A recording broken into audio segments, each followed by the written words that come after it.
ಇನ್ನು ಸಕ್ಕರೆ ನಾಡಲ್ಲಿ ರಾಜ್ಯ ಸರ್ಕಾರ ವರ್ಸಸ್ ಕೇಂದ್ರ ಸಚಿವ ಎಚ್ಡಿಕೆ ಸಮರ ಶುರುವಾಗಿದೆ. ಕೇಂದ್ರ ಸಚಿವ ಎಚ್ಡಿಕೆ ಅಭಿವೃದ್ಧಿ ಕಾಮಗಾರಿಗೆ ಅಧಿಕಾರಿಗಳು ಅಡ್ಡಿಪಡಿಸಿದ್ದಾರೆ ಅನ್ನುವಂಥ ವಿಚಾರ. ಕಾಮಗಾರಿಗೆ ಅನುಮತಿ ಇಲ್ಲ ಅಂತ ಸಾಮಗ್ರಿ ಹೊತ್ತೊಯ್ದ ನಗರಸಭೆ ಸಿಬ್ಬಂದಿ. ಮಂಡ್ಯ ಜಿಲ್ಲೆಯ ಮದ್ದೂರು ಪಟ್ಟಣದ ಬಸ್ ನಿಲ್ದಾಣದ ಬಳಿ ನಡೆದಿರತಕ್ಕಂಥ ಒಂದು ಘಟನೆ. ಮಂಡ್ಯ ಜಿಲ್ಲೆಯಲ್ಲಿ ಇದೀಗ ರಾಜ್ಯ ಸರ್ಕಾರದ ಅಧಿಕಾರಿಗಳು ಹಾಗೂ ಕೇಂದ್ರ ಸಚಿವ ಎಚ್ ಡಿ ಕುಮಾರಸ್ವಾಮಿ ಅವರ ಅಭಿವೃದ್ಧಿ ಕಾಮಗಾರಿ ವಿಚಾರವಾಗಿ ಹೊಸ ವಿವಾದ ಸೃಷ್ಟಿಯಾಗಿದೆ. ಮದ್ದೂರು ಪಟ್ಟಣದ ಬಸ್ ನಿಲ್ದಾಣದ ಬಳಿ ಆಟೋ ನಿಲ್ದಾಣ ನಿರ್ಮಾಣ ಕಾಮಗಾರಿಗೆ ನಗರಸಭೆ ಅಧಿಕಾರಿಗಳು ಅಡ್ಡಿಪಡಿಸಿದ್ದಾರೆ ಅಂತಕ್ಕಂಥ ಒಂದು ಆರೋಪ ಕೇಳಬಂದಿದೆ. ಕಳೆದ ಮಾರ್ಚಲ್ಲಿ ಈ ಕಾಮಗಾರಿಗೆ ಗುದ್ದಲಿ ಪೂಜೆ ನೆರವೇರಿಸಲಾಗಿತ್ತು. ಆ ಒಂದು ಸಂದರ್ಭದಲ್ಲಿ ಸಿಎಸ್ಆರ್ ಹಾಗೂ ಸಂಸದರ ಅನುದಾನ ಸೇರಿ ಸುಮಾರು 40 ಲಕ್ಷ ವೆಚ್ಚದಲ್ಲಿ ಆಟೋ ನಿಲ್ದಾಣ ನಿರ್ಮಾಣಕ್ಕೆ ಯೋಜನೆಯನ್ನ ರೂಪಿಸಲಾಗಿತ್ತು ಅಂತ ಹೇಳಲಾಗ್ತಾ ಇದೆ. ಅದರ ಒಂದು ದೃಶ್ಯವನ್ನು ನೀವು ಗಮನಿಸ್ತಾ ಇದ್ದೀರಿ. ಕಾಮಗಾರಿಗೆ ಈಗ ಅಧಿಕಾರಿಗಳು ಅಡ್ಡಿಪಡಿಸ್ತಿರ್ತಕ್ಕಂಥದ್ದು. ಈ ಒಂದು ವಿಚಾರಕ್ಕೆ ಸಂಬಂಧಪಟ್ಟ ಹಾಗೆ ರಾಜ್ಯ ಸರ್ಕಾರದ ಅಧಿಕಾರಿಗಳು, ಇನ್ನೊಂದು ಕಡೆ ಕೇಂದ್ರ ಸಚಿವ ಎಚ್ ಡಿ ಕುಮಾರಸ್ವಾಮಿ ಅವರ ಅಭಿವೃದ್ಧಿ ಕಾಮಗಾರಿ, ಈ ಎರಡೂ ವಿಚಾರಕ್ಕೆ ಸಂಬಂಧಪಟ್ಟ ಹಾಗೆ ಈಗ ಒಂದು ಹೊಸ ವಿವಾದ ಸೃಷ್ಟಿಯಾಗಿದೆ. ಅದು ಮಂಡ್ಯದ ಮದ್ದೂರು ಪಟ್ಟಣದ ಬಸ್ ನಿಲ್ದಾಣ. ಆ ಬಸ್ ನಿಲ್ದಾಣದ ಪಕ್ಕದಲ್ಲಿ ನಡೀತಿರ್ತಕ್ಕಂಥ ಒಂದು ಘಟನೆ ಅದು. ಕಳೆದ ಮಾರ್ಚ್ನಲ್ಲಿ ಆಟೋ ನಿಲ್ದಾಣದ ಒಂದು ಕಾಮಗಾರಿ ಗುದ್ದಲಿ ಪೂಜೆ ಆಗಿತ್ತು. ಸಿಎಸ್ಆರ್ ಹಾಗೂ ಸಂಸದರ ಅನುದಾನದಲ್ಲಿ 40 ಲಕ್ಷ ರೂಪಾಯಿ ಕಾಮಗಾರಿ ಅದು. ನಿನ್ನೆ ಸಂಜೆ ನಗರಸಭೆ ಆಯುಕ್ತೆ ರಾಧಿಕಾ ಕಾಮಗಾರಿಗೆ ಅಡ್ಡಿಪಡಿಸಿದ್ದಾರೆ. ಕಾಮಗಾರಿ ನಗರಸಭೆ ಅನುಮತಿ ಪಡೆದಿಲ್ಲ ಅಂತ ಆಯುಕ್ತೆ ತಕರಾರು ತೆಗೆದಿದ್ದಾರೆ. ಸಿಬ್ಬಂದಿಗಳ ಸಹಾಯದಿಂದ ನಗರಸಭೆ ವಾಹನದಲ್ಲಿ ಸಾಮಗ್ರಿ ಶಿಫ್ಟ್ ಮಾಡಲಾಗಿದೆ. ಅಧಿಕಾರಿಯ ನಡೆಗೆ ಆಟೋ ಚಾಲಕರು ಸೇರಿ ಸಾರ್ವಜನಿಕರು ಈಗ ಆಕ್ರೋಶವನ್ನು ವ್ಯಕ್ತಪಡಿಸ್ತಾ ಇದ್ದಾರೆ. ಕನಿಷ್ಠ 4-5 ತಿಂಗಳ ಕೆಳಗೆ ಕುಮಾರಸ್ವಾಮಿ ಅವರ ಕೇಂದ್ರ ನಿಧಿಯಲ್ಲಿ ಬಂದು ಇಲ್ಲಿ ಆಟೋಗೆ ಮೇಲ್ಚಾವಣಿ ಮಾಡಿಸ್ತೀವಿ ಅಂತ ಹೇಳಿ ಒಂದು ಕಾಮಗಾರಿ ಶುರು ಮಾಡಿದ್ವಿ. ಅವತ್ತು ಶುರು ಮಾಡ್ತಾವಿಂದ ಹೆಚ್ಚು ಕಮ್ಮಿ 4-5 ತಿಂಗಳಾಯ್ತು. 4-5 ತಿಂಗಳಲ್ಲಿ ಮರಗಳಿದ್ದೋ ಇಲ್ಲಿ, ಅವು ನಾವೇ ನೆಟ್ಟಿದ್ದ ಗಿಡಗಳು ನಾವೇ ಕಡ್ದೋ. ಕೊನೆಗೆ ಕಂಪ್ಲೇಂಟ್ ಮಾಡಿ ಅರಣ್ಯ ಇಲಾಖೆಗೆ ಯಾರೋ ಫೋನ್ ಮಾಡ್ತಾರೆ, ಈ ಚುನಾವಣೆ ಯಾರೋ ಗೊತ್ತಿಲ್ಲ, ಊಟಲ್ಲಿ ಮಾಡಿ ಕಂಪ್ಲೇಂಟ್ ಮಾಡಿ ನಮ್ಮ ಕೈಗೆ ಹೊಡೆದ್ರು. 4 ತಿಂಗಳಿಂದ ಸರ್ ನಾವು ಇಲ್ಲಿ ಬಿಸಿಲಲ್ಲಿ ಒಣಗಿದ್ದೀವಿ, ಆಟೋ ಒಣಗವೆ, ನಾವು ಒಣಗಿದ್ದೀವಿ, ನಮ್ಮ ಮಳೆ ಕರ್ಕೊಂಡಿಲ್ಲ. ನಮ್ಗೆ ಸಾಕಾಯ್ತು. ನಾನು ರಿಕ್ವೆಸ್ಟ್ ಮಾಡಿ ಗೋಗರ್ದು, ಆಮೇಲೆ ಯಾರೋ ಕುಮಾರಸ್ವಾಮಿ ಫೋನ್ ಮಾಡಿಸಿ ಇವರು ಜನರು ಆಗಿದ್ರು ಬಂದ್ ಮಾಡ್ದೆ ಹೋದ್ರು. ನಾವೇ ಗೋಗರ್ದು ಕರ್ಕೊಂಡ್ಬಂದು ಮನೆಗೆ ಮೊನ್ನೆ ಎಲ್ಲ ಪಿಲ್ಲರ್ ಹಾಕಿ ರೆಡಿ ಮಾಡಿ ಮತ್ತೆ ಚಾವಣಿ ರೆಡಿ ಮಾಡೋಕ್ಕೆ ಮೊನ್ನೆ ಕಬ್ಬಳ ತಂದು ಹಾಕಿದ್ರು. ಇವತ್ತು ನಿನ್ನೆ ಸಂಜೆ ತಂದು ಹಾಕಿದ್ರು. ನಿನ್ನೆಯಿಂದ ಯಾರೋ ಫೋನ್ ಮಾಡಿದ್ರಂತೆ ಕಾಮಗಾರಿ ತಡೀರಿ ಅಂತಾರೆ.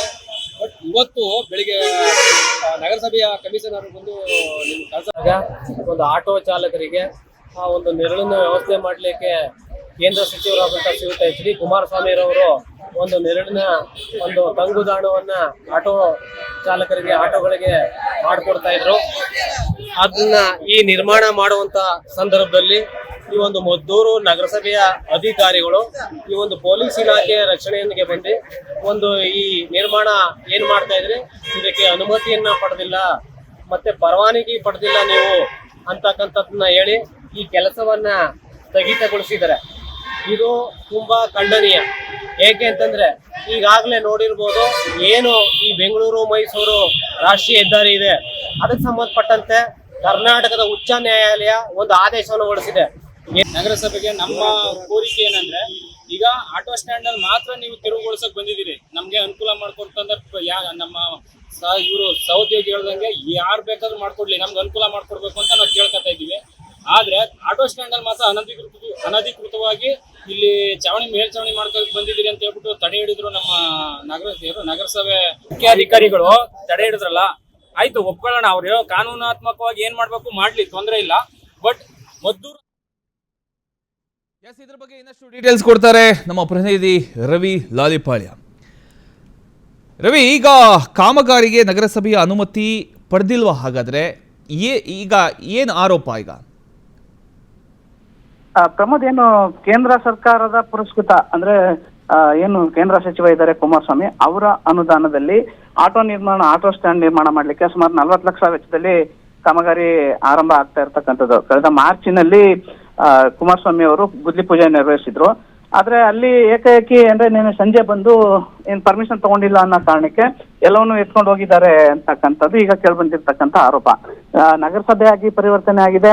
ಅಥವಾ ಪರ್ಮಿಷನ್ ತಗೊಂಡಿದ್ದಾರ ಅಥವಾ ಅಲ್ಲೇ ರಾಜಕೀಯ ಏನಾಗಿದೆ ಅಂತಕ್ಕಂಥದ್ದು ಇದುವರೆಗೂ ಆಚೆ ಬಂದಿಲ್ಲ. ಯಾಕೆಂದ್ರೆ ಸ್ಥಳೀಯವಾಗಿ ಇರ್ತಕ್ಕಂಥವ್ರು ಮದ್ದೂರು ಶಾಸಕ ಉದಯ್ ಅವರು ಕಾಂಗ್ರೆಸ್ ಶಾಸಕರಾಗಿದ್ದಾರೆ. ಅವ್ರಿಗೆ ಮತ್ತೆ ಕೇಂದ್ರ ಸಚಿವ ಕುಮಾರಸ್ವಾಮಿ ಅವ್ರಿಗೂ ಅಷ್ಟಕ್ಕಷ್ಟೇ ಅಂತಕ್ಕಂಥ ಒಂದು ಸ್ಥಿತಿ ನಿರ್ಮಾಣ ಆಗಿದೆ. ಹೀಗಾಗಿ ಇದರಲ್ಲಿ ಆಟೋ ನಿಲ್ದಾಣದ ನೆಪದಲ್ಲೂ ಏನಾದ್ರು ರಾಜಕೀಯ ಮಾಡ್ತಾ ಇದ್ದಾರಾ ಅಂತಕ್ಕಂಥದ್ದು ಈಗ ಚರ್ಚೆ ಇರ್ತಕ್ಕಂಥದ್ದು. ಹೀಗಾಗಿನೇ ಪುರಸಭೆ ನಗರಸಭೆ ಅಧಿಕಾರಿಗಳು ಏನು ಸಾಮಗ್ರಿಗಳನ್ನು ತೊಯ್ದಿದ್ದಾರೆ ಅದನ್ನ ಖಂಡಿಸಿ ಇವತ್ತು JDS ವತಿಯಿಂದ ಅಂದ್ರೆ ಮದ್ದೂರು ಮಾಜಿ ಶಾಸಕ DG ತಮ್ಮಣ್ಣ ಅವರ ನೇತೃತ್ವದಲ್ಲಿ ಅಲ್ಲಿರ್ತಕ್ಕಂಥ ಆಟೋ ಯಾರಿದ್ದಾರೆ ಆಟೋ ಚಾಲಕರು ಎಲ್ಲರೂ ಬಂದು DC ಕಚೇರಿಗೆ ಮುತ್ತಿಗೆ ಹಾಕೋದ್ರ ಮೂಲಕ ಪ್ರತಿಭಟನೆ ವ್ಯಕ್ತಪಡಿಸ್ತಾ ಇದ್ದಾರೆ. ಜೊತೆಗೆ ಅಲ್ಲಿ ನಮ್ಗೆ ಆಟೋ ನಿಲ್ದಾಣ ಮಾಡ್ಲಿಕ್ಕೆ ಅನುಕೂಲ ಮಾಡ್ಕೊಡ್ಬೇಕು, ಈ ವಿಚಾರದಲ್ಲಿ ಯಾರು ರಾಜಕೀಯ ಮಾಡಬಾರ್ದು ಅನ್ನೋ ನಿಟ್ಟಿನಲ್ಲಿ ಒತ್ತಾಯ ಮಾಡಿಕೊಂಡು ಪ್ರತಿಭಟನೆ ಹಮ್ಮಿಕೊಂಡಿದ್ದಾರೆ. ಪ್ರಮೋದ್, ಥ್ಯಾಂಕ್ ಯು ನಿಮ್ಮೆಲ್ಲ ಮಾಹಿತಿಗಾಗಿ ರವಿ.